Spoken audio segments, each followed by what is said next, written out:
नमस्कार विद्यार्थी मित्रांनो, एक्झाम स्टडीच्या ऑनलाईन प्लॅटफॉर्मवरती आपल्या सर्वांचं स्वागत आहे। आपण आज या लेक्चरमध्ये पॉवर सिस्टीममधील काही इम्पॉर्टंट क्वेश्चनचे या ठिकाणी डिस्कशन करणार आहे, जे की अपकमिंग ट्रान्सको एक्झाम आहे, महाट्रान्सको, त्या एक्झामसाठी या ठिकाणी महत्त्वाचे क्वेश्चन आहेत। तर मग या ठिकाणी बघा, पहिला क्वेश्चन आपल्यासमोर आहे, the insulation of the modern EHV lines is designed based on the, म्हणजे जे काही इन्सुलेशन आपण प्रोव्हाइड करणार आहे, जे बी काही ओव्हरहेड ट्रान्समिशन लाईन आहे त्या, मग ह्या ओव्हरहेड ट्रान्समिशन लाईनमध्ये काय दिलेलं आहे बघा, EHV, याचाच अर्थ काय आहे, extra high voltage transmission line. ह्या एक्स्ट्रा हाय व्होल्टेज ट्रान्समिशन लाईनचं जे इन्सुलेशन आपण प्रोव्हाइड करणार आहोत ते कशाच्या बेसिसवरती प्रोव्हाइड करणार आहेत। ऑप्शन नंबर 1 आहे करोना, ऑप्शन नंबर 2 आहे रेडिओ इंटरफेरन्स, ऑप्शन नंबर 3 आहे बघा द स्विचिंग व्होल्टेज, आणि ऑप्शन नंबर 4 आहे द लाइटनिंग व्होल्टेज। ठीक आहे, मग हे जे ऑप्शन दिलेले आहेत, जनरली जे आपण इन्सुलेशन प्रोव्हाइड करतो ते इन्सुलेशन कशाच्या बेसिसवरती प्रोव्हाइड करतो, जे काय इन्सुलेशन असते ते इन्सुलेशन आपण जे काय स्विचिंग व्होल्टेज आहे तर त्यालाच आपण सर्ज व्होल्टेज असं म्हणतो। म्हणजे जे सडन राईज इन व्होल्टेज आहे किंवा सडन फॉल इन व्होल्टेज आहे, जे व्होल्टेज स्विच होणार आहे त्याच्या बेसिसवरती आपण काय करत असतो, जे काय transmission line overhead transmission line असते त्याच्यामध्ये काय करतो, इन्सुलेशन या ठिकाणी प्रोव्हाइड करत असतो। मग या क्वेश्चनचा जो करेक्ट ऑप्शन असेल तो करेक्ट ऑप्शन काय असेल बघा, द स्विचिंग ओव्हर व्होल्टेज किंवा त्याला स्विचिंग व्होल्टेज असं म्हणूया। नेक्स्ट क्वेश्चन या ठिकाणी आपण पाहूया, if the voltage across each disc insulator in a string is equal then the calculate the string efficiency of the string, म्हणजे जे काही स्ट्रिंग इफिशियन्सी कॅल्क्युलेशन करायचं आहे ते स्ट्रिंग इफिशियन्सी कशा पद्धतीने असते बघा, स्ट्रिंग इफिशियन्सीचा जो फॉर्म्युला असतो तो फॉर्म्युला काय असतो बघा, efficiency of the string is equal to काय असतो बघा, voltage across string, voltage across string divided by number of disc, ज्या बी काही डिस्क असतील त्यांचा number of disc into voltage across disc nearest to the conductor, nearest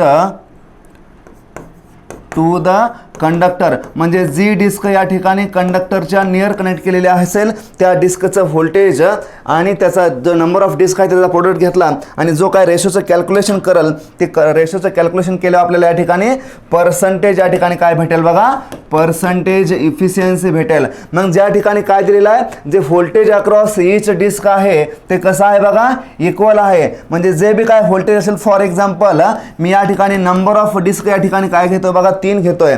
मग 3 disk असतील तर V1 V2 आणि V3 अशा पद्धतीचं व्होल्टेज आपल्याकडे येईल 3 डिस्कच्या अक्रॉसचं। पण हे व्होल्टेज काय दिलेलं आहे या ठिकाणी, इक्वल दिलेलं आहे। म्हणजे याचा अर्थ काय, जेवढं V1 आहे तेवढंच V2 आहे आणि तेवढंच काय आहे V3 आहे। मग टोटल व्होल्टेज अक्रॉस स्ट्रिंग किती झालं बघा, टोटल व्होल्टेज अक्रॉस स्ट्रिंग काय झालं, V1 plus V2 plus V3 झालं। मग हे जर सगळे व्होल्टेज या ठिकाणी सेम असतील, फॉर एक्झाम्पल मी जर या ठिकाणी V1 इज इक्वल टू 100 घेतलं, 100 व्होल्ट असेल तर V2 पण 100 असेल, V3 पण 100 असेल। म्हणजे जे काय टोटल व्होल्टेज आहे ते टोटल व्होल्टेज किती झालं बघा, 300 व्होल्ट या ठिकाणी आपल्याकडे टोटल व्होल्टेज झालं। मग नंबर ऑफ टोटल व्होल्टेज किती झालं, 300 झालं। नंबर ऑफ डिस्क किती आहे त्या या ठिकाणी आपण एक्झाम्पल म्हणून घेतले त्या 3 घेतले ते आहे, into voltage across nearest disc, म्हणजे जी बी डिस्क आहे नियरेस्ट कनेक्टेड टू कंडक्टर असेल त्याचं व्होल्टेज काय असणार आहे या ठिकाणी, सेम असणार आहे, कारण जे बी व्होल्टेज आहे अक्रॉस द स्ट्रिंग कसं आहे, सेम आहे। मग यानुसार जर आपण या ठिकाणी फॉर्म्युल्यामध्ये या व्हॅल्यू ठेवल्या तर तो काय फॉर्म्युला आहे, ती काय जी इफिशियन्सी येते ती इफिशियन्सी कशा पद्धतीने येते बघा, पर्सेंटेज इफिशियन्सी, त्याला स्ट्रिंग इफिशियन्सी असं म्हणूया। टोटल व्होल्टेज अक्रॉस स्ट्रिंग या ठिकाणी फॉर एक्झाम्पल म्हणून घेतलेला आहे 300 volt divide by number of disc या ठिकाणी किती घेतल्या होत्या, 3 घेतल्या होत्या, into voltage across the disc nearest to the conductor, त्याचं बी व्होल्टेज किती असेल, 100 व्होल्ट असेल, कारण या ठिकाणी आपण व्होल्टेज किती घेतलं आहे बघा, 100 व्होल्ट घेतलेला आहे, इंटू 100 केलं, इंटू याला इफिशियन्सी 100 न मल्टिप्लाय केलं, जी काय पर्सेंटेज इफिशियन्सी येईल ते पर्सेंटेज इफिशियन्सी या ठिकाणी कॅल्क्युलेट होईल। म्हणजे हे काय होईल बघा, याची जी इफिशियन्सी येणार आहे ते इफिशियन्सी कशी येते बघा, 100% येते। म्हणजे जर प्रत्येक डिस्कच्या अक्रॉसचं व्होल्टेज, प्रत्येक स्ट्रिंगच्या अक्रॉसचं व्होल्टेज जर सेम असेल तर या ठिकाणी स्ट्रिंग इफिशियन्सी काय होते बघा, मॅक्झिमम होते, ती किती होते, 100% होते। म्हणजे करेक्ट ऑप्शन काय असेल बघा, ऑप्शन नंबर 3, जी काय इफिशियन्सी असेल स्ट्रिंग इफिशियन्सी 100% असेल। ठीक आहे, यानंतर पुढचा क्वेश्चन बघा, which of the following requirements or properties is not essential, या ठिकाणी वर्ड दिलेला आहे बघा, नॉट इसेन्शियल। कुणासाठी दिलेला आहे त्या फॉर लाईन इन्सुलेटर. म्हणजे ज्या काय लाईन इन्सुलेटरच्या प्रॉपर्टी आहेत त्या प्रॉपर्टी आपल्याला माहिती पाहिजे तर दे शुड बी पोरस. या ठिकाणी काय म्हणताय बघा, दे should be porous. They must have high ratio of puncture strength to flash over strength. Dielectric strength must be very high. They must be free from the internal impurities. म्हणजे ते कसं असलं पाहिजे, इंटरनल इम्प्युरिटीज पासून free असलं पाहिजे. त्याचबरोबर त्याची डायइलेक्ट्रिक स्ट्रेंथ या ठिकाणी हाय असली पाहिजे. जो काय रेशो आहे, रेशो बी कसा असला पाहिजे, puncture strength to flash over स्ट्रेंथचा हाय असलं पाहिजे. मग हे जे काय पहिलं स्टेटमेंट दिलेलं आहे, पहिलं स्टेटमेंट बघा, दे शुड बी पोरस म्हणतंय, दे शुड नॉट बी पोरस. या ठिकाणी याचं करेक्ट आन्सर काय आहे, the insulator should not be porous and they should not be have any impurities in it. म्हणजे इन्सुलेटरमध्ये कुठल्याही प्रकारची इम्प्युरिटी नसायला पाहिजे, त्याचबरोबर ते पोरस नसायला पाहिजे. म्हणजे हे काय जे पहिले स्टेटमेंट दिलेलं आहे, दे शुड नॉट बी पोरस, या ठिकाणी याचं काय असलं, करेक्ट आन्सर असलं. या ठिकाणी नॉट इसेन्शियल प्रॉपर्टी दिलेलं आहे, नॉट इसेन्शियल म्हणजे गरजेची प्रॉपर्टी नाही. मग या ठिकाणी हे जे स्टेटमेंट नंबर 1 आहे ते हे स्टेटमेंट नंबर 1 याचं काय असेल, करेक्ट आन्सर असेल. पुढचा क्वेश्चन बघा, पुढचा या ठिकाणी ACSR कंडक्टर, त्यालाच आपण aluminium conductor steel reinforced conductor असं म्हणतो. ह्याचं specification as 48/7 which of the following statement is correct for the conductor. मग जे स्पेसिफिकेशन दिलेलं आहे त्या स्पेसिफिकेशनवरनं जे काय कंडक्टरचं या ठिकाणी स्पेसिफिकेशन दिलेलं आहे ते कसं दिलेलं आहे बघा, 48/7 दिलेलं आहे. मग याच्यामध्ये जे ॲल्युमिनियम कंडक्टर स्टील रिइन्फोर्समेंट करतो आपण, त्याच्यामध्ये काय करतो बघा, जे काय नंबर ऑफ स्ट्रँड आहे ते दोन्ही कंडक्टरचे. मग या ठिकाणी आपण काय करतो, दोन प्रकारचे मटेरियल या ठिकाणी यूज करतो. ॲल्युमिनियम एक मटेरियल यूज करतो आणि गॅल्वनाइज्ड स्टील एक मटेरियल आपण यूज करतो. मग जे सेंट्रलला असते स्टँड असते ते सेंट्रलचं स्टँड कशासाठी असतं बघा, जी बी काय टेन्साईल स्ट्रेंथ आहे ते टेन्साईल स्ट्रेंथ या ठिकाणी इन्क्रीज करण्यासाठी आपण काय करतो, सेंट्रलचं स्टँड या ठिकाणी यूज करतो आणि त्याला आपण स्टील स्टँड असं म्हणतो. जे बी काय आउटरला स्टँड असेल त्याला ॲल्युमिनियम स्टँड असं म्हणतो. मग जर सेंट्रलला एक फक्त या ठिकाणी स्टील गॅल्वनाइज्ड स्टीलचा असेल आणि याच्या सभोवताली अशा पद्धतीनं जर ॲल्युमिनियमचे स्ट्रँड असतील, याचा अर्थ काय आहे बघा, स्टीलचं या ठिकाणी स्ट्रँड किती दिसतंय, एक दिसतंय आणि number of strand of aluminium किती दिसते ते 6 दिसते. म्हणजे number of strand of aluminium किती असतील बघा, जादा असतील. ठीक आहे, ACSR कंडक्टरमध्ये याच्यावरून आपण लक्षात ठेवायचं आहे. या ठिकाणी 48 हा जो नंबर आहे तो नंबर कसा आहे, जादा आहे. म्हणजे 48 जे काय रिप्रेझेंट करत असेल ते काय करत असेल, ॲल्युमिनियमचे स्ट्रँड या ठिकाणी रिप्रेझेंट करत असेल. जो काय स्मॉलेस्ट नंबर आहे 7 तो स्मॉलेस्ट नंबर या ठिकाणी रिप्रेझेंट काय करत असेल, तो स्टीलचे स्टँड या ठिकाणी रिप्रेझेंट करत असेल. मग ऑप्शन चेक करा, the conductor has 48 strand. Conductor जो काय टोटल कंडक्टर आहे त्याच्यामध्ये जे स्टँड आहे ते स्टँड किती आहे ते 48+7 असायला पाहिजे. द कंडक्टर हॅज 55 स्टँड, हा ऑप्शन या ठिकाणी करेक्ट होऊ शकतो. बट तिसरा ऑप्शन बघा, the conductor has 48 aluminium stand and 7 steel stand. म्हणजे हे जो काय ऑप्शन आहे हा ऑप्शन या ठिकाणी मोस्ट ॲक्युरेट, मोस्ट करेक्ट या ठिकाणी होताना दिसतोय. The conductor has 48 steel stand, हा ऑप्शन या ठिकाणी काय होतोय, इलिमिनेट होतोय. ऑप्शन नंबर 1 चुकीचा आहे. ऑप्शन नंबर 2 या ठिकाणी टोटल नंबर ऑफ स्टँड जे बी काय आहे ते किती आहे ते 55 आहे. ते 48+7 केल्यानंतर आपल्याला 55 भेटतंय. पण जो काय मोस्ट करेक्ट स्टेटमेंट आहे, ॲल्युमिनियम आणि स्टील स्टँड दोघांची पण आपल्याला या ठिकाणी संख्या दिलेली आहे. म्हणजे या ठिकाणी मोस्ट करेक्ट आन्सर काय आहे, ऑप्शन नंबर 3 आहे. ठीक आहे, पुढचा क्वेश्चन बघा, द सर्ज इम्पिडन्स ऑफ 50 किमी long underground cable is 50 ohm. जो काय सर्ज इम्पिडन्स आहे, surge impedance ZC is equal to 50 ohm दिलेला आहे. फॉर 100 किमी length of cable the surge impedance 50 किलोमीटरसाठी किती दिलेला आहे बघा, 50 किलोमीटरसाठी काय दिलेलं आहे, 50 ओहम दिलेला आहे आणि 100 किलोमीटरसाठी विचारलेला आहे. मग 100 किलोमीटरसाठी जो काय सर्ज इम्पिडन्स असेल तो सर्ज इम्पिडन्स किती असेल हे या ठिकाणी क्वेश्चन विचारलेला आहे. जो बी काय सर्ज इम्पिडन्स असतो तो सर्ज इम्पिडन्स काय असतो, कॉन्स्टंट असतो. तो जर जी ट्रान्समिशन लाईन आहे त्या ट्रान्समिशन लाईनची लेंथ जर आपण चेंज केली तर तो चेंज होत नाही आहे. म्हणजे surge impedance is independent on the length of transmission line किंवा लेंथ ऑफ केबल. मग ते केबल असू द्या, ट्रान्समिशन लाईन असू द्या, सर्ज इम्पिडन्सला त्याचं काय देणं घेणं नाही. जो बी काय सर्ज इम्पिडन्स आहे तो कसा असेल, कॉन्स्टंट असेल विथ रिस्पेक्ट टू द म्हणजे चेंज इन लेंथनं त्याला काही देणं घेणं नाही, तो काय असेल कॉन्स्टंट असायला पाहिजे. म्हणजे या ठिकाणी जो बी काय सर्ज इम्पिडन्स या ठिकाणी 50 ओम दिलेला आहे, तो 50 ओम सर्ज इम्पिडन्स. केबलची लेंथ 10 किलोमीटर असू द्या, केबलची लेंथ 100 किलोमीटर 50 किलोमीटर काही पण असू द्या, काय असेल कॉन्स्टंट असेल. म्हणजे जे बी काय व्हॅल्यू या ठिकाणी 50 किलोमीटरसाठी 50 ओमची दिलेली आहे, तीच व्हॅल्यू आपल्याला 100 किलोमीटरसाठी पण भेटेल. म्हणजे जो बी काय ऑप्शन असेल 50 ओम, हा 50 ओम या ठिकाणी काय असेल करेक्ट या ठिकाणी ऑप्शन असेल. जो की surge impedance ZC is equal to √L/C या फॉर्म्युल्यानं आपण भेटतो. या फॉर्म्युल्यानं आपण कॅल्क्युलेट करतो, ज्याचं युनिट असते ओहम, हे त्याचं युनिट असते. पुढचा MCQ बघा. For a load flow studies, what are the quantities specified at load bus? जो की आपण लोड फ्लो स्टडी या ठिकाणी स्टडी करतो, त्या लोड फ्लो स्टडीमध्ये ज्या बी क्वांटिटी आपण स्पेसिफाय करतो ॲट द लोड बस, आपल्याला माहिती आहे ज्या काही बसेस आहेत त्या बसेसचं क्लासिफिकेशन करतो आपण.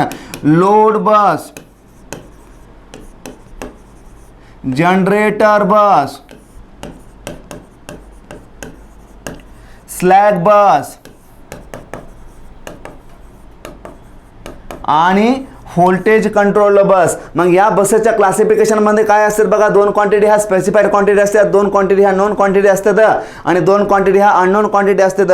मग अननोन क्वांटिटी आणि नॉन क्वांटिटी कोणत्या कोणत्या आहेत त्या बस लोड फ्लो स्टडीमध्ये. In case of load bus, मग जो काय लोड बस आहे त्या लोड बसमध्ये ज्या क्वांटिटी असतात स्पेसिफाईड केलेल्या त्या कोणत्या असतात बघा. Real power of that bus and reactive power of that bus is specified. And जो काय व्होल्टेज आहे त्या बसचा आणि जो काय फेज अँगल आहे त्या बसचा, तो फेज अँगल काय असतो बघा अननोन असतो. मग स्पेसिफाईड क्वांटिटीज कोणत्या कोणत्या आहेत बघा, P आणि Q या स्पेसिफाईड क्वांटिटीज आहेत. जो बी काय ऑप्शन नंबर 4 हा या ठिकाणी कसा असेल करेक्ट ऑप्शन असेल, करेक्ट. जो बी काय ऑप्शन नंबर 4 असेल तो करेक्ट आन्सर असेल. मग जे बी काय PV आहे ते PVचा अर्थ काय आहे, या बसचं काय आहे पॉवर दिलेली आहे आणि व्होल्टेज दिलेला आहे. म्हणजे ही जी बस आहे ती PV बस आहे, त्यालाच आपण व्होल्टेज कंट्रोल बस असं म्हणतो. जे बी काय V आणि डेल आहे ते V आणि डेल कशाचं रिप्रेझेंट करतंय, ज्या ठिकाणी व्होल्टेज आणि डेल हा अँगल दिलेला असेल ते जो काय ज्या ठिकाणी व्होल्टेज आणि अँगल दिलेला असेल त्याला आपण काय म्हणतो स्लॅक बस असं म्हणतो. ठीक आहे. म्हणजे ज्या काय व्हेरियस क्वांटिटी या ठिकाणी स्पेसिफाय केलेल्या असतात त्या कशावरून केलेल्या असतात, ज्या बी काय लोड बसेस आहेत ते, ज्या बी काय जनरेटर बसेस आहेत त्या, ज्या बी काय स्विंग बसेस आहेत त्या त्याला स्लॅक बस असं म्हणतो. आणि ज्या बी काय व्होल्टेज कंट्रोल बसेस आहेत त्या याच्यावरून आपण त्यांचं वेगवेगळ्या पद्धतीने नोन आणि अननोन क्वांटिटीजमध्ये क्लासिफिकेशन करतो. पुढचा MCQ बघा. Which of the following is main relay for protection up to 80% of the transmission line length in the forward direction. म्हणजे जे बी काय ट्रान्समिशन आहे त्या ट्रान्समिशन लाईनचा 80% पार्ट जर आपल्याला प्रोटेक्शन करायचं असेल तर जनरली जो आपण यूज करतो रिले, म्हणजे ट्रान्समिशन लाईनचा 80% पार्ट आपल्याला कव्हर करायचा आहे इन फॉरवर्ड डायरेक्शन. मग जो काय मो रिले आपण यूज करतो तो मो रिले काय करतो बघा, आपण ट्रान्समिशन लाईनचं प्रोटेक्शन करण्यासाठी इन द फॉरवर्ड डायरेक्शन आपण काय करत असतो यूज करत असतो. मग जो बी काय ऑप्शन आहे ऑप्शन नंबर 2 या ठिकाणी काय आहे करेक्ट आन्सर आहे. जो बी काय मो रिले आहे तो मो रिले आपण कशासाठी यूज करतो बघा, लॉंग ट्रान्समिशन लाईनसाठी या ठिकाणी यूज करतो, लॉंग ट्रान्समिशन लाईनच्या प्रोटेक्शनसाठी.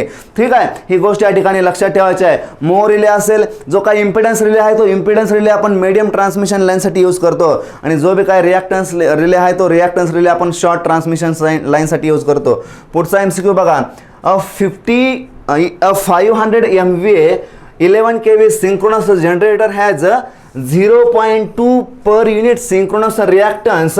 The per unit synchronous reactance on the base value of 100 MVA and 22 kV is. म्हणजे जो काय पर युनिट या ठिकाणी रिॲक्टन्स दिलेला दिसतोय आपल्याला, पर युनिट रिॲक्टन्स काढायचा आपल्याला, जो की पर युनिट रिॲक्टन्सचा जो फॉर्म्युला असतो तो कसा असतो बघा, x per unit new is equal to x per unit volt into काय असतं बघा, जो बी kV high old divided by kV new चा whole square into MVA new divided by MVA old.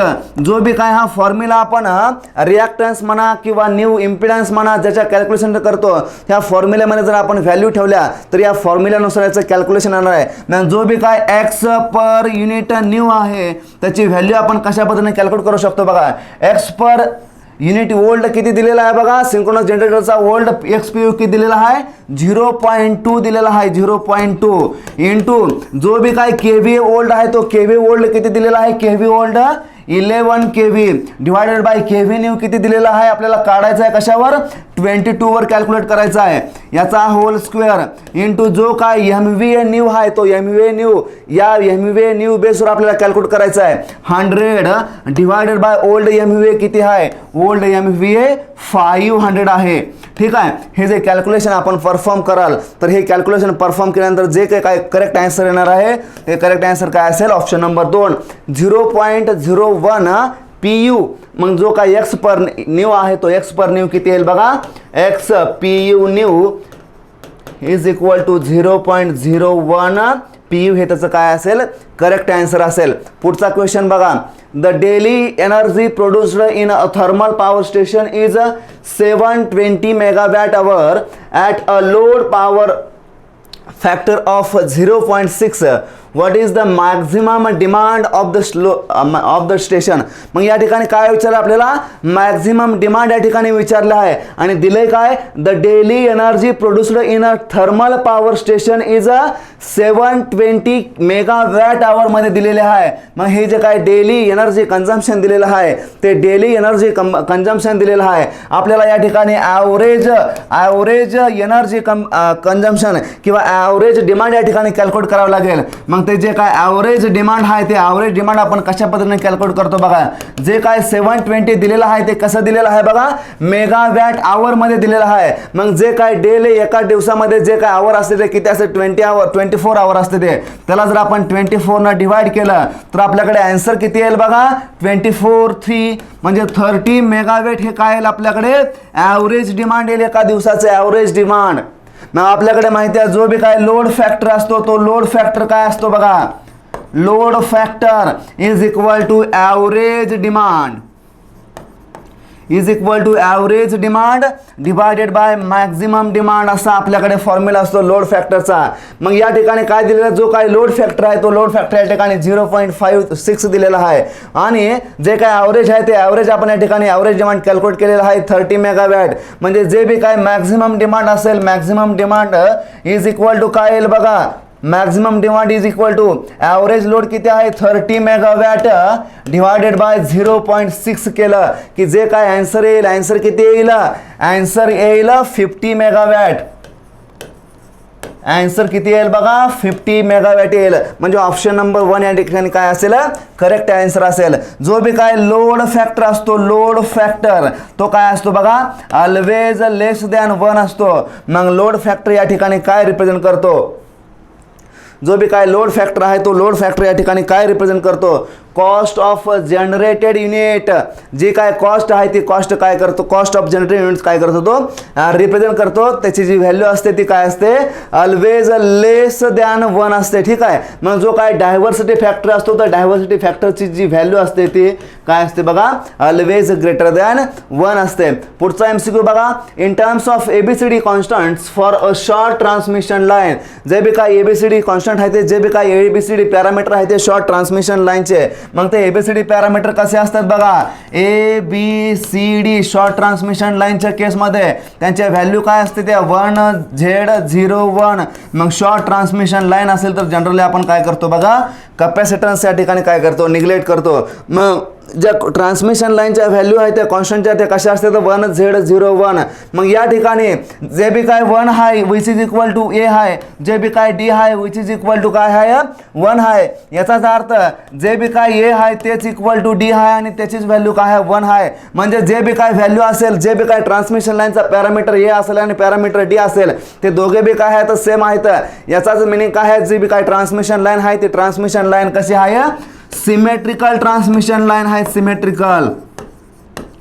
Symmetrical transmission line आहे म्हणजे transmission line आहे ती रेसिप्रोकल ट्रान्समिशन लाईन आहे आपण असं कधी म्हणणार आहे ज्या वेळेस AD minus BC is equal to 1 येईल म्हणजे हे जे कॅल्क्युलेशन आहे ते कॅल्क्युलेशन ज्या वेळेस 1 येईल त्यावेळेस ट्रान्समिशन लाईन ही रेसिप्रोकल आहे असं म्हणणार आहे मग हे कॅल्क्युलेशन परफॉर्म करून बघा A into D 1 minus B ची व्हॅल्यू आहे Z B ची व्हॅल्यू Z इंटू C ची व्हॅल्यू आहे 0 विच इज इक्वल टू काय येईल बघा 1 into 1 minus Z into 0 is equal to काय येईल 1 येईल म्हणजे जे बी काय रिझल्ट आहे AD minus B C is equal to 1, म्हणजे जी बी काय ट्रान्समिशन लाईन आहे ती ट्रान्समिशन लाईन कशी आहे बघा, रेसिप्रोकल ट्रान्समिशन लाईन आहे, या ठिकाणी प्रूव्ह होताना दिसतंय. मग या ठिकाणी जो बी काय AD A is equal to D आहे हा ऑप्शन या ठिकाणी करेक्ट होतं. यालाच आपण काय म्हणतो, सिमेट्रिकल ट्रान्समिशन लाईन असं म्हणतो. पुढचा एमसीक्यू बघा, travelling wave have 400/1/50 means crest value of. याचा मिनिंग काय आहे बघा, जे बी काय ट्रॅव्हलिंग वेव्ह आहे ते ट्रॅव्हलिंग वेव्हचे या ठिकाणी स्पेसिफिकेशन दिलेलं आहे ते. मग या ठिकाणी जे बी काय 400 या ठिकाणी रिप्रेझेंट करतोय तो 400 काय रिप्रेझेंट करतोय, क्रेस्ट व्हॅल्यू, त्यालाच आपण मॅक्झिमम व्हॅल्यू, त्यालाच आपण पीक व्हॅल्यू असं म्हणतो. आणि जी बी काही व्हॅल्यू दिलेलं असते ते कशामध्ये दिलेलं असते बघा, किलो व्होल्ट मध्ये या ठिकाणी दिलेलं असते. म्हणजेच जे बी काय स्पेसिफिकेशन आहे ते स्पेसिफिकेशन कशा पद्धतीने असतील बघा. सपोज या ठिकाणी व्होल्टेज असेल, जे बी काय या ठिकाणी अशा पद्धतीने याचं जे ग्राफ आहे, जे ट्रॅव्हलिंग वेव्ह अनालिसिस आहे ते अनालिसिस आपण अशा पद्धतीने रिप्रेझेंट करू शकतो. हे जे काय या ठिकाणी दिसतं ह्याला म्हणायचं क्रेस्ट व्हॅल्यू, याला म्हणायचं क्रेस्ट व्हॅल्यू, त्यालाच म्हणायचं पीक व्हॅल्यू. मग या ठिकाणी पीक व्हॅल्यू काय ती रिप्रेझेंट करते, 400 या ठिकाणी पीक व्हॅल्यू रिप्रेझेंट करते. जनरली जी व्होल्टेजची व्हॅल्यू आहे ती आपण काय घेतो, in case of travelling analysis kilo volt मध्ये या ठिकाणी घेतो. मग जे बी हे व्हॅल्यू या ठिकाणी अशा पद्धतीने 0 पासून क्रेस्ट व्हॅल्यू पर्यंत इन्क्रीज होते, त्याला काय म्हणायचं, त्याला म्हणायचं राईज टाइम म्हणायचं, त्याला राईज टाइम, त्याला काय म्हणायचं, राईज टाइम म्हणायचं, त्याला राईज टाइम. आणि जी बी या पीक व्हॅल्यू पासून क्रेस्ट व्हॅल्यू पण अशा पद्धतीने डिक्रीज होताना दिसते त्याला म्हणायचं फॉल टाइम.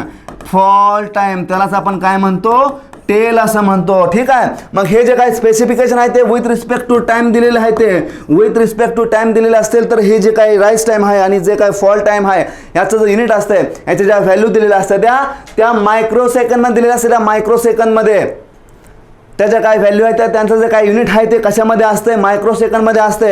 म्हणजे राईज टाइम कशामध्ये असेल बघा, मायक्रो सेकंडमध्ये असेल. जो बी काय फॉल टाइम आहे तो कशामध्ये असेल बघा, मायक्रो सेकंडमध्ये असेल. मग या ठिकाणी हे जे काय स्टेटमेंट आहे, हे जे काय दिलेलं आहे याच्यावर हे 1 काय आहे बघा, हे 1 काय आहे, राईज टाइम आहे. हे 50 काय आहे, हे 50 काय आहे, फॉल टाइम आहे. त्यालाच आपण टेल असं म्हणतो, जी की क्रेस्ट व्हॅल्यू पासून काय होते, डिक्रीज होताना दिसते.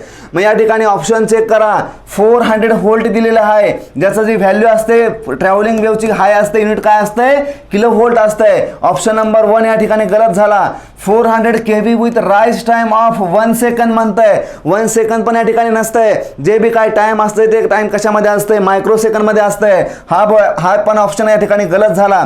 तिसरा ऑप्शन बघा, the 400 kV with rise time of 1 micro second दिलेला आहे. ऑप्शन या ठिकाणी मायक्रो सेकंड दिलेला आहे, बरोबर आहे राईज टाइम. आणि जो बी काय फॉल टाइम आहे तो फॉल टाइम कशामध्ये दिलेला आहे, अगेन मायक्रो सेकंड मध्ये दिलेला आहे. म्हणजे हा ऑप्शन या ठिकाणी काय होताना दिसतोय बघा, करेक्ट होताना दिसतोय. या ठिकाणी जे बी ऑप्शन चौथा दिलेला आहे तो 400 मेगाव्होल्ट दिलेला आहे. राईज टाइम 1 मायक्रो सेकंड मध्ये दिलेला आहे, फॉल टाइम 1 मायक्रो सेकंड मध्ये दिलेला आहे. पण जे काय आहे व्होल्टेजची व्हॅल्यू दिलेली आहे, व्होल्टेजची व्हॅल्यू या ठिकाणी मेगाव्होल्ट मध्ये दिलेली आहे. जनरली कशामध्ये असते, किलो व्होल्ट मध्ये असते. म्हणजे जो काय ऑप्शन नंबर 3 आहे तो ऑप्शन नंबर 3 या ठिकाणी काय आहे, बरोबर ऑप्शन आहे. The coefficient of reflection, the coefficient of reflection of a voltage wave for a short circuited line. या ठिकाणी जी लाईन दिलेली आहे ती कशी आहे, शॉर्ट सर्किटेड लाईन दिलेली आहे. जो बी काय रिफ्लेक्शन कोएफिशिएंट असेल व्होल्टेज वेव्हचा तो कसा असेल, for the short circuit line. Short circuit line साठी जे बी काय कोएफिशिएंट असते ते कसे असतात बघा, V refraction, V refraction, V reflection, I refraction आणि I reflection for short transmission line. जे बी असते त्याच्या व्हॅल्यू कशा असतील बघा, 0, -1, 2 आणि 1 अशा पद्धतीने त्याच्या व्हॅल्यू असते त्या. म्हणजे या ठिकाणी आपल्याला काय विचारलेलं आहे बघा, रिफ्लेक्शन कोएफिशिएंट विचारलेलं आहे शॉर्ट ट्रान्समिशन लाईन साठी. कोणाचा रिफ्लेक्शन कोएफिशिएंट, व्होल्टेजचा या ठिकाणी रिफ्लेक्शन कोएफिशिएंट विचारलेला आहे. म्हणजे व्होल्टेज रिफ्लेक्शन कोएफिशिएंट या ठिकाणी किती दिसतोय बघा, -1 दिसतोय, जो की शॉर्ट ट्रान्समिशन लाईन साठी असेल. आणि जी ट्रान्समिशन लाईन जर ओपन सर्किट असेल तर त्यासाठी जे बी काय व्होल्टेज कोएफिशिएंट आहे ते व्होल्टेज कोएफिशिएंट कशा पद्धतीने असतात बघा, या पद्धतीने आपल्याला व्होल्टेज कोएफिशियंट दिसतील. मग याच्यामध्ये निगेटिव्ह कोण आहे, जो बी काय आय रिफ्लेक्शन आहे in case of open circuit transmission line, जो बी काय करंट रिफ्लेक्शन आहे त्याचा कोएफिशियंट आहे तो कसा आहे, निगेटिव्ह आहे. In case of short transmission line, short circuit transmission line, जो बी काय व्होल्टेज रिफ्लेक्शन वेव्ह आहे त्याचा जो काय व्होल्टेज रिफ्लेक्शन कोएफिशियंट आहे तो कसा आहे, निगेटिव्ह आहे. एवढं लक्षात ठेवायचं आहे. म्हणजे जो बी काय व्होल्टेज रिफ्लेक्शन कोएफिशियंट आहे, व्होल्टेज रिफ्लेक्शन तो कसा असेल बघा, निगेटिव्ह असेल, त्याची व्हॅल्यू -1 असेल. ऑप्शन नंबर 1 या ठिकाणी काय आहे, करेक्ट आन्सर आहे. पुढचा क्वेश्चन बघा, the inductance and capacitance of a transmission line up to the circuit breaker end are 1 henry. जो बी काय इंडक्टन्स आहे तो इंडक्टन्स या ठिकाणी 1 हेनरी दिलेला आहे. जो बी काय कॅपॅसिटन्स आहे तो 0.01 मायक्रोफॅरेड दिलेला आहे. ठीक आहे. The value of shunt resistance needed across the circuit breaker for critical damping. Critical डॅम्पिंगसाठी विचारलेलं आहे. जे बी रेजिस्टन्सची व्हॅल्यू असते ते रेजिस्टन्सची व्हॅल्यू किती असते बघा, R is equal to 1/2 times of under root of L/C. त्यालाच आपण 0.5 times of under root of L/C असं म्हणतो. मग या ठिकाणी व्हॅल्यू ठेवा 0.5 into under root of 1 henry divided by 0.0 microfarad. ज्यावेळेस आपण हे कॅल्क्युलेशन परफॉर्म करूया त्यावेळेस जे बी काय रिझल्ट येणार असेल तो रिझल्ट कसा असेल बघा. या ठिकाणी जो करेक्ट ऑप्शन आहे तो करेक्ट ऑप्शन या ठिकाणी 5 किलो ओहम. जो बी काय रेजिस्टन्स लागणार आहे फॉर क्रिटिकल डॅम्पिंगसाठी तो रेजिस्टन्स किती असेल बघा, 5 किलो ओहम हा रेजिस्टन्स असेल. पुढचा MCQ बघा, अ 33 kV 2000 megavolt ampere coil oil circuit breaker is rated at 1500 ampere. The making current of a circuit breaker is. मग मेकिंग करंट काय असतो हे आपल्याला पहिल्यांदा माहिती पाहिजे. जो बी सर्किट ब्रेकरचा करंट आहे, सर्किट ब्रेकरच्या करंटची जी बी काय पीक व्हॅल्यू आहे, जी बी काय मॅक्झिमम व्हॅल्यू आहे त्याला आपण मेकिंग करंट असं म्हणतो. मग जो बी काय मेकिंग करंट आहे I making is equal to काय असतो बघा, 2.55 times of symmetrical breaking current असतो, सिमेट्रिकल ब्रेकिंग करंट. मग यासाठी आपल्याला पहिल्यांदा सिमेट्रिकल ब्रेकिंग करंट या ठिकाणी कॅल्क्युलेट करावं लागेल. मग जो बी काय आय सिमेट्रिकल असेल, जो बी काय आय सिमेट्रिकल करंट असेल तो कशा पद्धतीने असेल, जे बी काय रेटिंग दिलेले आहे सर्किट ब्रेकरची ते किती दिलेले आहे, 2000 मेगाव्होल्ट एम्पियर दिलेले आहे. 2000 मेगाव्होल्ट एम्पियर डिवायडेड बाय जे बी काय व्होल्टेज रेटिंग आहे ती व्होल्टेज रेटिंग किती दिलेली आहे, रूट 33 kV दिलेले आहे. लाईन व्हॅल्यू √3 इंटू 33 kV या ठिकाणी जर हे आपण कॅल्क्युलेशन केलं तर जो बी काय आय सिमेट्रिकल करंट आहे ते आय सिमेट्रिकल करंटची व्हॅल्यू येईल 34.99 किलो एम्पियर ही त्याची काय येईल व्हॅल्यू येईल, जो बी काय आयसिमेट्रिकल करंट असेल त्याची. मग आपल्याला मेकिंग करंट कॅल्क्युलेट करायचा आहे. हा जो आयसिमेट्रिकल करंट आहे हा आयसिमेट्रिकल करंटला जर आपण 2.55 या ठिकाणी मल्टिप्लाय केलं म्हणजेच या ठिकाणी जो आय मेकिंग आहे तो 2.55 इंटू 34.99 किलो एम्पियर केलं तर जे बी काय आन्सर येईल ते आन्सर काय असेल बघा, 89.22 किलो एम्पियर हे काय असेल त्याचं करेक्ट आन्सर असेल. ऑप्शन नंबर 3 या ठिकाणी काय असेल, करेक्ट असेल. पुढचा MCQ बघा, what is the approximate value of the surge impedance loading of a 400 kV 3 phase 50 hertz overhead single circuit transmission line. Surge impedance loading विचारलेलं आहे, सर्ज इम्पिडन्स लोडिंग SIL विचारलेलं आहे. त्यालाच आपण आयडियल पॉवर ट्रान्सफर कॅपेबिलिटी असं म्हणतो, जे काही सेंडिंग एंड पासून रिसिव्हिंग एंड पर्यंत करणार आहेत in case of surge impedance loading. मग सर्ज इम्पिडन्स कशाला म्हणतो आपण, जो बी काय ZC असतो तो ZC कसा असतो, ZC is equal to √L/C याला म्हणायचं सर्ज इम्पिडन्स. मग ह्या सर्ज इम्पिडन्सची व्हॅल्यू कशी असते फॉर ओव्हरहेड ट्रान्समिशन लाईन, ह्याची रेंज काय असते फॉर ओव्हरहेड ट्रान्समिशन लाईन. जो बी काय सर्ज इम्पिडन्स आहे ह्या सर्ज इम्पिडन्सची व्हॅल्यू 400 पासून 600 ओहम पर्यंत असते. जे बी काय अंडरग्राउंड केबल आहे, अंडरग्राउंड केबल UG केबल साठी जी काय याची व्हॅल्यू असते ती कशी असते 40 ओहम पासून 80 ओहम पर्यंत असते. मग या ठिकाणी काय विचारलेलं आहे, what is the approximate value विचारलेले आहे. अप्रॉक्सिमेट व्हॅल्यू या ठिकाणी आपल्याला ZC डायरेक्ट दिलेलं नाही. मग approximate value of surge impedance loading for 400 kilovolt transmission line overhead transmission line दिलेली आहे. जर ओव्हरहेड ट्रान्समिशन लाईन दिलेली असेल तर ZC ची व्हॅल्यू असेल अप्रॉक्सिमेट ZC ची व्हॅल्यू आपण ओव्हरहेड ट्रान्समिशन लाईन मधली घेणार आहे. जे बी काय अप्रॉक्सिमेशन व्हॅल्यू आपण घेतो ते अप्रॉक्सिमेशन व्हॅल्यू किती घेतो बघा, 400 ओहम घेतो, 400 ohm. In case of UG cable जी बी काय अप्रॉक्सिमेट व्हॅल्यू आहे ते आपण जनरली किती घेतो, 40 ओम घेतो 40 in case of UG cable underground cable.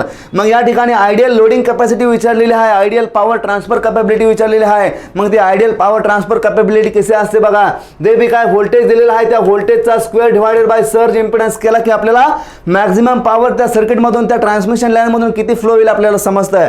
मग जी बी काय व्होल्टेजची व्हॅल्यू आहे ती किती आहे बघा, 400 केव्ही दिलेला आहे. 400 इंटू 400 केव्हीचा स्क्वेअर केला आपण, म्हणजेच 400 इंटू 400 डिवायडेड बाय या ठिकाणी जो बी आयडियल आहे, जो बी व्हॅल्यू आहे ती अप्रोक्सिमेट व्हॅल्यू किती आहे, 400 ओम आहे. म्हणजे हा 400 कटला. जे बी याचं युनिट येणार आहे ते युनिट कशामध्ये येईल बघा, याचं युनिट येईल मेगावॅट मध्ये, कारण या ठिकाणी 400 केव्ही इंटू 400 केव्ही आहे. म्हणजे केव्ही इंटू केव्ही काय येईल, के इंटू के काय येईल, मेगा येईल. म्हणजे हे जे काय युनिट येणार आहे युनिट कशामध्ये येणार आहे बघा, मेगावॅट मध्ये युनिट येईल. मेगावॅट जे बी काय करेक्ट आन्सर आहे ते किती असेल बघा, 400 मेगावॅट हेच काय असेल करेक्ट आन्सर असेल.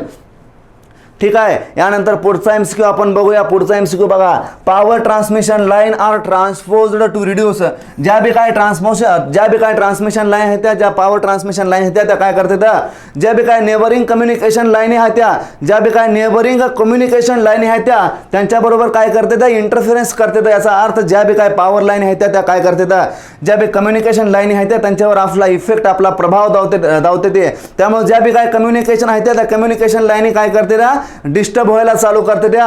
ठीक आहे. याला म्हणायचं काय म्हणायचं, कम्युनिकेशन इंटरफेरन्स म्हणायचं. Communication interference with neighbouring communication line. कुणामुळं, जे काय ओव्हरहेड ट्रान्समिशन लाईन आहे त्या. मग ह्या ओव्हरहेड ट्रान्समिशन लाईन जो बी काय कम्युनिकेशन इंटरफेरन्स केलेला आहे सोबतच्या कम्युनिकेशन लाईन बरोबर तो रिड्यूस करण्यासाठी आपण काय करतो, ज्या बी पॉवर लाईन आहेत त्या पॉवर लाईन आपण काय करतो, इक्वल डिस्टन्स नंतर काय करतो आपण ट्रान्सपोज करतो.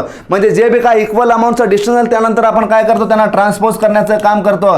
ठीक आहे. त्यांना काय करतो आपण, इक्वल डिस्टन्स ना काय करतो, ट्रान्सपोज करण्याचं काम करतो. याला काय म्हणायचं बघा, याला ट्रान्सपोजिशन ऑफ लाईन म्हणायचं. मग हे कशासाठी करतो, स्किन इफेक्टसाठी करतो का नाही, फॅरंटीसाठी नाही, ट्रान्समिशन लॉस साठी नाही. आणि जो बी काय इंटरफेरन्स होणार आहे, interference with neighbouring communication line, हे याचं काय असेल करेक्ट आन्सर असेल. पुढचा एमसीक्यू बघा, an unloaded generator with a free fault voltage 1 pu has the following sequence impedance. जे काय इम्पिडन्स दिलेला आहे ते इम्पिडन्स बघा, Z0 is equal to J0.15 per unit. जो बी काय Z1 आहे तोच या ठिकाणी Z2 दिलेला आहे, which is equal to J0.25 pu दिलेला आहे. The neutral is grounded with the reactance. जे बी काय न्यूट्रल आहे ते न्यूट्रल काय केलेले आहे बघा, रिॲक्टन्सने काय केलेले आहे, ग्राउंडेड केलेले आहे. त्याची व्हॅल्यू काय आहे, 0.05 pu दिलेली आहे न्यूट्रलची व्हॅल्यू, न्यूट्रल ग्राउंडेडची value. The fault current in PU for single line to ground fault. जो बी काय फॉल्ट दिलेला आहे तो फॉल्ट कसा दिलेला आहे, सिंगल लाईन टू फॉल्ट दिला, सिंगल लाईन टू ग्राउंड, त्याला LG फॉल्ट असं म्हणतो. मग in case of LG fault जो बी काय फॉल्ट करंट असेल तो फॉल्ट करंट कसा असतो, 3 टाइम्स ऑफ IA0. मग या ठिकाणी जो बी काय IA0 असतो in case of single line to ground fault तोच काय असतो IA1 असतो, तोच काय असतो IA2 असतो. म्हणजे जे बी काय सिक्वेन्स नेटवर्क आहे ते सगळे सिक्वेन्स नेटवर्क या ठिकाणी काय केलेले असते त्या सिरीजमध्ये कनेक्ट केलेले असते.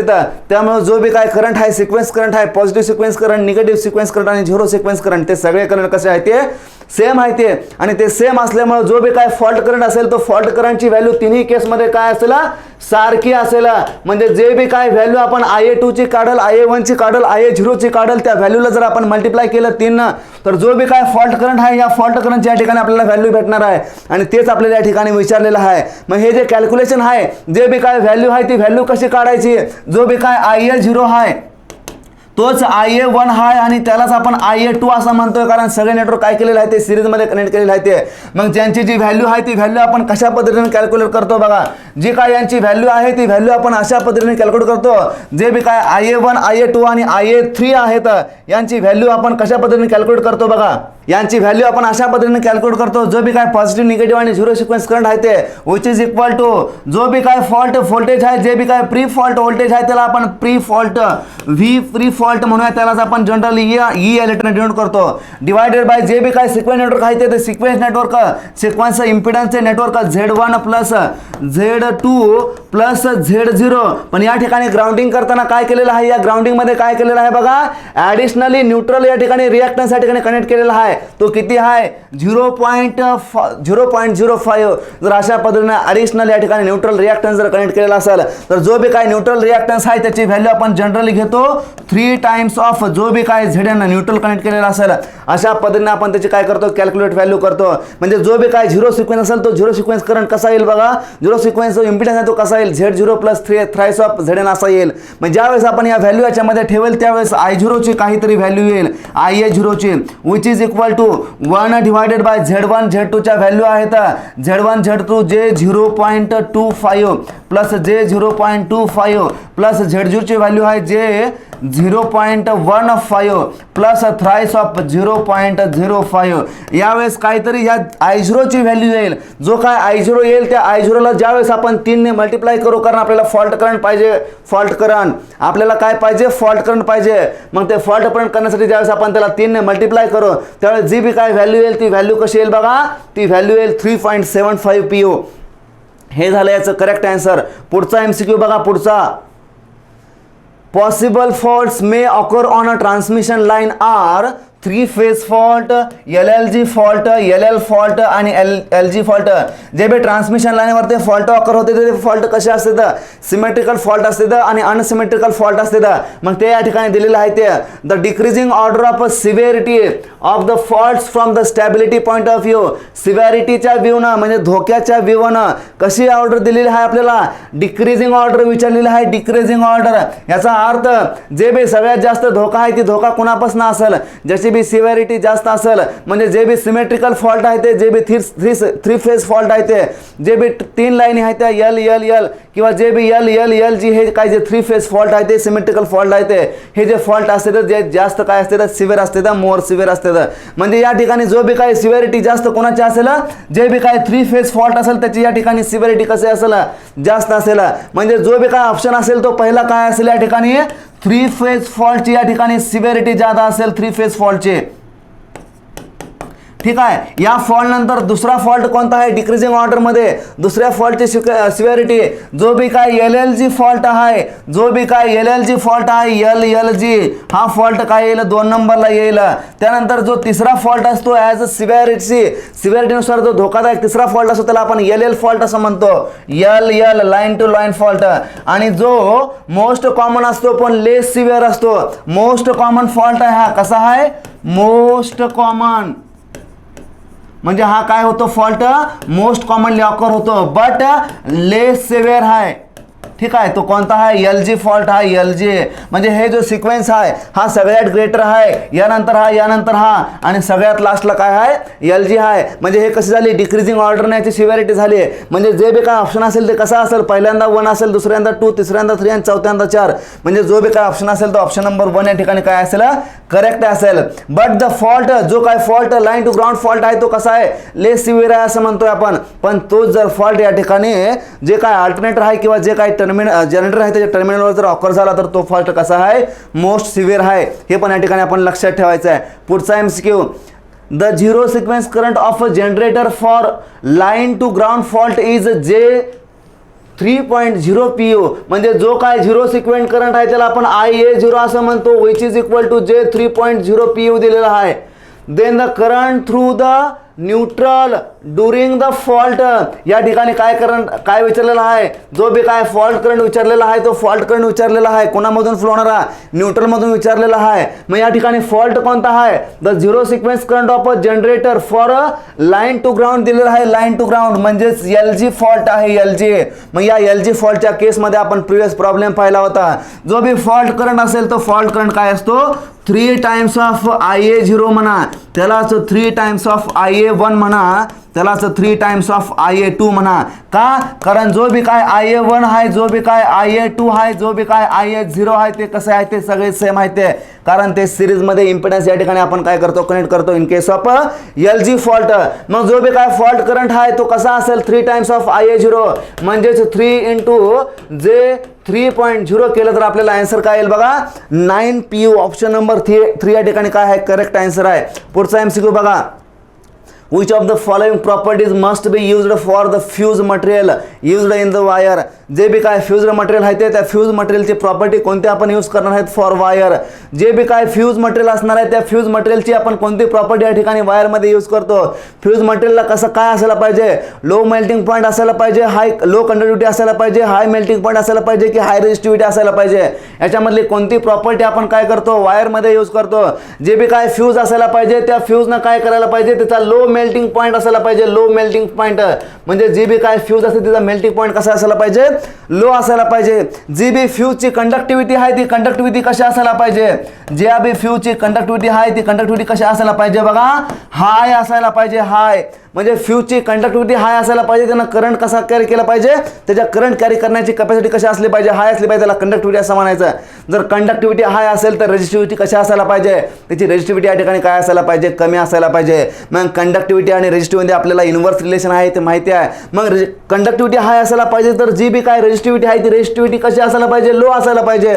मग या ठिकाणी कोणतं ऑप्शन करेक्ट मॅच होते ते पहा. या ठिकाणी कोणती प्रॉपर्टी विचारलेली आहे, मस्ट प्रॉपर्टी विचारलेली आहे, डिझायरेबल प्रॉपर्टी विचारलेली आहे. त्याचा मेल्टिंग पॉईंट कसा पाहिजे, लो पाहिजे.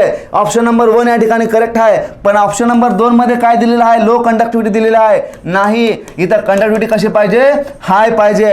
हाय मेल्टिंग पॉईंट दिलेला आहे, नाही.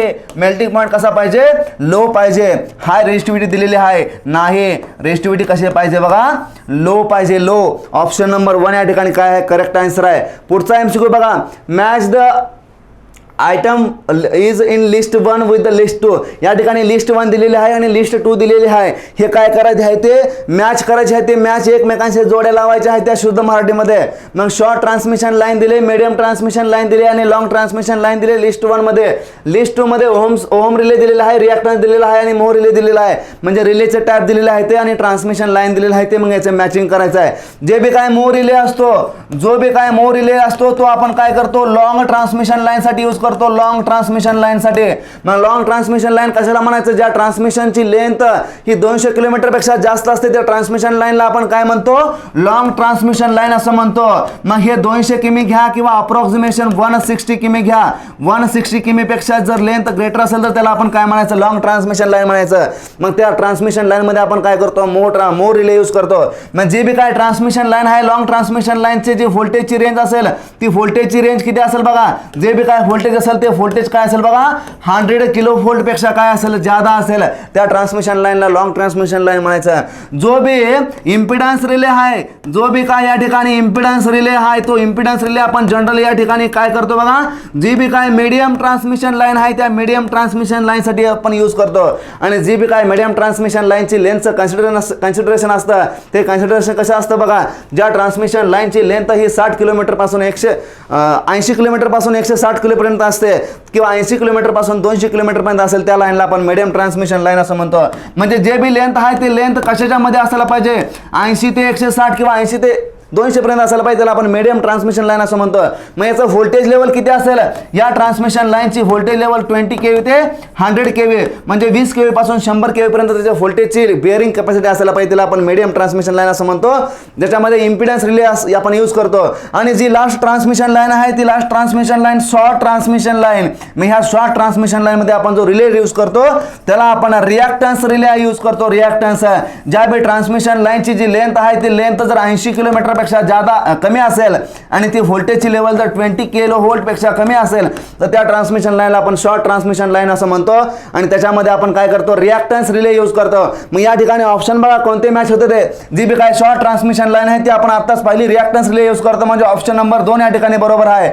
जी बी काय लॉंग ट्रान्समिशन आहे ती लॉंग ट्रान्समिशन लाईन मध्ये मोर रिले यूज करतो आपण. जसे की लेंथ किती आहे, लॉंग ट्रान्समिशन लाईनची लेंथ आहे 200 किलोमीटर पेक्षा जादा म्हणा किंवा 160 किलोमीटर पेक्षा जादा म्हणा.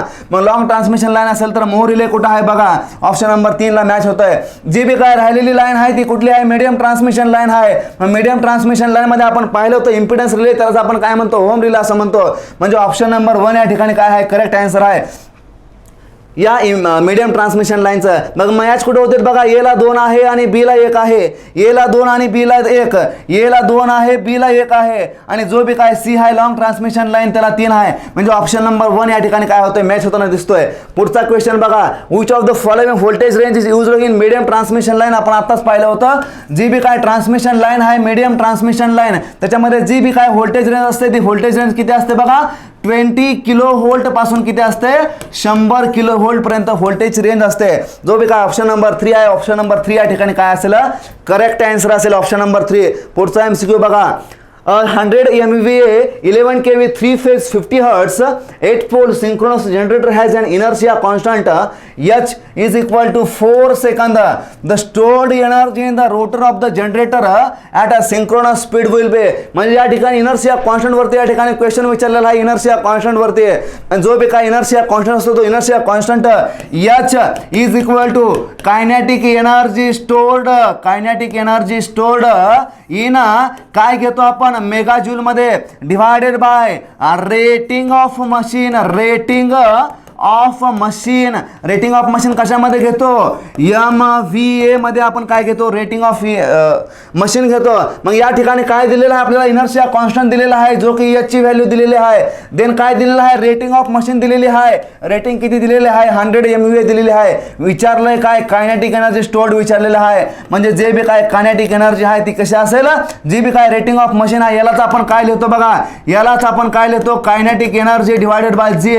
म्हणजे जी बी काय कायनेटिक एनर्जी असेल ते G into H असेल, where G is nothing but the rating of the machine. किती आहे rating of machine, 100 mega volt ampere into inertia constant किती आहे, 4 आहे. म्हणजे जे बी काय आन्सर येईल ते आन्सर कशामध्ये येईल बघा, 100 into 4 400 मेगा जूल मध्ये येईल. कारण ही कशाचं कॅल्क्युलेशन करतोय आपण, कायनेटिक एनर्जी स्टोअरचं या ठिकाणी कॅल्क्युलेशन करतोय. एनर्जीचं युनिट काय असते, जूल असते. म्हणून या ठिकाणी जो बी काय करेक्ट आन्सर असेल तो करेक्ट आन्सर काय असेल, ऑप्शन नंबर 2. जे बी काय एनर्जी स्टोअर केलेली असेल ती करेक्ट एनर्जी किती असेल, करेक्ट आन्सर किती असेल, 400 मेगा जूल हे त्याचं करेक्ट आन्सर असेल. पुढचा MCQ बघा, the Y bus matrix of 100 bus interconnected system is 90% spares. मग स्पेअर्स याचा मिनिंग या ठिकाणी आपल्याला समजून घ्यायचा. जो बी काय स्पेअरसिटी असते, जी बी काय स्पेअरसिटी असते ती रिप्रेझेंट काय करते, sparsity represent number of zero elements are more than the number of non zero. म्हणजे जेवढे नंबरचे झिरो एलिमेंट आहेत त्या सिस्टीम मध्ये, त्या मॅट्रिक्स मध्ये, त्याला काय म्हणायचं, स्पेअरसिटी असं म्हणायचं. मग 90% स्पेअर आहे याचा अर्थ काय, माझ्याकडे जर 100 एलिमेंट असतील तर 100 माझ्याकडे नंबर असतील तर त्याच्यातले 90% नंबर, त्याच्यातले 90% एलिमेंट, याचा अर्थ काय, 100 पैकी जे 90 आहे ते 90 कसे आहे ते झिरो आहे ते, आणि जे बी राहिलेले काय 10 आहे ते राहिलेले 10 कसे आहे ते नॉन झिरो आहे ते नॉन झिरो. अशा लँग्वेज मध्ये समजायचं. 90% स्पेअर्स याचा अर्थ काय, 100 असतील तर त्याच्यामधले 90 झिरो आहे ते, बाकीचे नॉन झिरो आहे ते. मग या ठिकाणी विचारलेलं काय, hence number of transmission line in the system must be. ज्या बी काय ट्रान्समिशन लाईन त्या सिस्टीम मध्ये त्या किती असायला पाहिजे, तर हा क्वेश्चन विचारलेला आहे. क्वेश्चन काय विचारलेला आहे, number of transmission line in the system is, किती असायला पाहिजे ट्रान्समिशन लाईन. मग याचा सिंपल कॅल्क्युलेशन आहे, सिंपल कॅल्क्युलेशन. जो बी काय फॉर्म्युला आहे तो फॉर्म्युला आपण कॅल्क्युलेट कशा पद्धतीने करणार बघा. जो बी बस आहे त्या बस किती आहे त्या बघा, number of buses is equal to 100 आहे त्या 100. नंबर ऑफ बसेस किती आहे त्या बघा, नंबर ऑफ बसेस 100 आहे त्या. मग मॅट्रिक्स असेल तर मॅट्रिक्स या ठिकाणी जर आपल्याला मॅट्रिक्स फॉर्म करायचं असेल तर रो इंटू कॉलम आपण करतो. जर बसेस 100 असतील तर आपण काय करणार आहे, 100 रो घेईल, 100 कॉलम घेईल. मग नंबर ऑफ एलिमेंट्स किती होतील, नंबर ऑफ एलिमेंट्स होतील 100 इंटू 100. म्हणजे जे बी काय एलिमेंट आहे ते एलिमेंट किती होतील बघा, 10,000. 100 गुणिले 100 किती होत आहे, 100 गुणिले 100 किती होत आहे बघा, 10,000 एलिमेंट्स आपल्याला भेटतील. मग या 10,000 पैकी किती पर्सेंट स्पेअर दिलेले आहे ते, टोटल नंबरच्या एलिमेंटच्या किती पर्सेंट, 90%. म्हणजे 10,000 गुणिले 90 डिवायडेड बाय 100 केलं तर आपल्याला पर्सेंटेज मध्ये भेटतील. म्हणजे जे बी काय एलिमेंट आहे ते किती आहे ते बघा, जे बी काय झिरो एलिमेंट आहे ते किती आहे ते 100 गुणिले 90. 100 गुणिले 90 किती झाले, जे बी काय एलिमेंट आहे ते 0 ते किती झाले बघा, म्हणजे 10,000 पैकी 9,000 एलिमेंट हे काय आहे ते 0 आहे ते. जर 9,000 एलिमेंट 0 असतील, नंबर ऑफ 0 किती असतील 9,000 असतील, तर नॉन झिरो एलिमेंट किती असतील, 10,000 मधून 9,000 गेले, जे बी काय उरलेले आहे ते number of non zero element, number of non zero element, non zero element is equal to किती झाले बघा 1,000 झाले नॉन झिरो एलिमेंट. मग या ठिकाणी number of non zero element जर 1,000 झाले असतील, तर त्यातले जे डायगोनल एलिमेंट आहे ते डायगोनल एलिमेंट जर 100 बसची सिस्टीम असेल, तर जे बी काय डायगोनलला आहे ते डायगोनलला म्हणतो, याचा अर्थ काय जे बी काय असे आहे ते किती एलिमेंट असतील 100 बस सिस्टीम मध्ये, 100 × 100 रो 100 कॉलम 100, जे बी काय डायगोनल एलिमेंट आहे ते 100 एलिमेंट, तर ते 100 एलिमेंट आपण काय करतो मायनस करतो. म्हणजे डायगोनल एलिमेंट या ठिकाणी जे आपण मायनस केले, जे बी काय आहे ते सेल्फ ऍडमिटन्स आहे ते डायगोनल एलिमेंट ते आपण मायनस करतो. म्हणजे सीधे मायनस केल्यानंतर 100 मायनस केल्यानंतर जे बी काय नॉन झिरो एलिमेंट राहिले ते 900 राहिले, आणि या 900 एलिमेंट्सलाच आपण काय म्हणतो म्युच्युअल एलिमेंट्स असं म्हणतो, म्युच्युअल. मग हे म्युच्युअल एलिमेंट्स डिवायडेड बाय 2 केला आपण, म्युच्युअल एलिमेंट्स जे बी राहिलेले आहेत ते म्युच्युअल एलिमेंट्स किंवा म्युच्युअल ऍडमिटन्स म्हणा त्यांना, mutual elements mutual admittance divided by 2 केलं तर आपल्याला नंबर ऑफ ट्रान्समिशन लाईन या ठिकाणी भेटतील. म्हणजे ट्रान्समिशन लाईन किती भेटतील बघा 900 हे आपल्याकडे number of non zero elements आले जे की म्युच्युअल आहे ते डिवायडेड बाय 2 केलं, जो बी काय 450 आहे त्या 450 या ठिकाणी ट्रान्समिशन लाईन या ठिकाणी रिक्वायर्ड आहे त्या, जो बी काय ऑप्शन नंबर 1 आहे तो ऑप्शन नंबर 1 या ठिकाणी काय असेल करेक्ट असेल. याचं जे सिम्प्लिफिकेशन आहे सिम्प्लिफिकेशन आपण अजून एका पद्धतीने करू शकतो, जो बी काय फॉर्म्युला असतो तो फॉर्म्युला यूज करून आपण याचं डायरेक्ट सिम्प्लिफिकेशन बी करू शकतो. मग तो फॉर्म्युला काय आहे बघा, number of non zero elements, number of non zero element is equal to number of buses plus 2 times of number of transmission line. या फॉर्म्युल्यामध्ये जर आपण किमती ठेवल्या, number of non zero element आपण या ठिकाणी कॅल्क्युलेट केले, non zero element number of non zero element किती आले होते बघा 90% स्पेअर आहे, 10,000 एलिमेंट आहे ते, म्हणजे 9,000 हे काय आले बघा, सॉरी 1,000 हे कसे आले, 1,000 हे एलिमेंट कसे आले नॉन झिरो एलिमेंट आले, which is equal to transmission number of buses किती आहे त्या, बसेस 100 आहे त्या, number of buses equal to 100 plus twice of NL. मग याच्यावरून जर आपण NL कॅल्क्युलेट केला तर NL काय येईल, number of transmission line is equal to 450. Again आपला आन्सर काय येतंय तेच येतंय, ऑप्शन नंबर 1 या ठिकाणी काय आहे करेक्ट आन्सर आहे. जो बी काय 25वा क्वेश्चन आहे 25 नंबरचा क्वेश्चन बघा, या क्वेश्चन मध्ये काय दिलेलं आहे, a power station has 4 consumers with their maximum demand as a 40 megawatt, 20 megawatt, 30 megawatt and 50 megawatt. The maximum demand of the station is 100 megawatt. The diversity factor of the plant is, या ठिकाणी प्लांटचा diversity factor विचारलेला आहे, diversity factor ज्याला की आपण DF असं म्हणूया. मग डायव्हर्सिटी फॅक्टर काय असतो बघा, sum of individual maximum demand of the consumer divided by maximum demand on the power station, on the power station म्हणा किंवा ऑन द प्लांट म्हणा किंवा त्या प्लांटचं किंवा त्या स्टेशनचं मॅक्झिमम डिमांड म्हणा, म्हणजे sum of individual maximum demand divided by total maximum demand of the power system जर म्हटलं आपण तर या ठिकाणी आपल्याला डायव्हर्सिटी फॅक्टर भेटतो. मग या ठिकाणी सम ऑफ इंडिव्हिज्युअल मॅक्झिमम डिमांड किती आहे ते बघा, या ठिकाणी 40, म्हणजे जो काय सम आहे ते समेशन किती येणार आहे बघा, 40 प्लस 20 प्लस 30 प्लस 50, म्हणजे जे बी काय आन्सर येईल 40 20 60 30 90 140, जे बी काय आन्सर येईल ते किती येईल, सम किती येईल 140, म्हणजे जो बी काय डायव्हर्सिटी फॅक्टर आहे तो काय येईल बघा 140 डिवायडेड बाय मॅक्झिमम डिमांड किती आहे सिस्टीमचं, मॅक्झिमम डिमांड किती आहे सिस्टीमवरती 100 मेगावॅटचं, 100 मेगावॅट हे बी रिझल्ट मेगावॅट मध्ये आला, हे बी रिझल्ट मेगावॅट मध्ये आला. जे बी काय आन्सर आहे ते आन्सर किती येईल बघा 1.4 येईल, म्हणजे जे बी काय ऑप्शन आला तो ऑप्शन कसा आला 1.4 पेक्षा जादा आला. जो भी काय डायव्हर्सिटी फॅक्टर असतो तो डायव्हर्सिटी फॅक्टर काय असतो ऑलवेज ग्रेटर दॅन 1 असतो. जो भी काय लोड फॅक्टर असतो तो लोड फॅक्टर ऑलवेज लेस दॅन 1 असतो. मग या ठिकाणी ऑप्शन कडे पाहिलं तर आपल्याला काय दिसतंय बघा, ऑप्शन मध्ये ऑप्शन नंबर 1 या ठिकाणी 0.5 दिसतोय, 0.2 दिसतोय, ऑप्शन नंबर 2, ऑप्शन नंबर 4 या ठिकाणी 0.35 दिसतोय. सोल्युशन न करता जे भी काय कॅल्क्युलेशन केलेलं आहे ते कॅल्क्युलेशन न करता आपण डायरेक्ट आन्सर या ठिकाणी ऑप्शन नंबर 3 टिक करू शकलो असतो, कारण जो भी काय डायव्हर्सिटी फॅक्टर असतो डायव्हर्सिटी फॅक्टर काय असतो ऑलवेज ग्रेटर दॅन 1 असतो. ही गोष्ट या ठिकाणी लक्षात ठेवायची आहे. आपण या सेशनमध्ये जे बी काय 25 MCQ पाहिले ते पॉवर सिस्टीमचे इम्पॉर्टंट MCQ होते, जे की या ठिकाणी येणाऱ्या एक्झामसाठी महत्त्वाचे आहेत. हे पहिला सेशन झाला. असेच आपले पॉवर सिस्टीमवरती आणखी बरेच सेशन होणार आहेत. So stay connected. थँक्यू.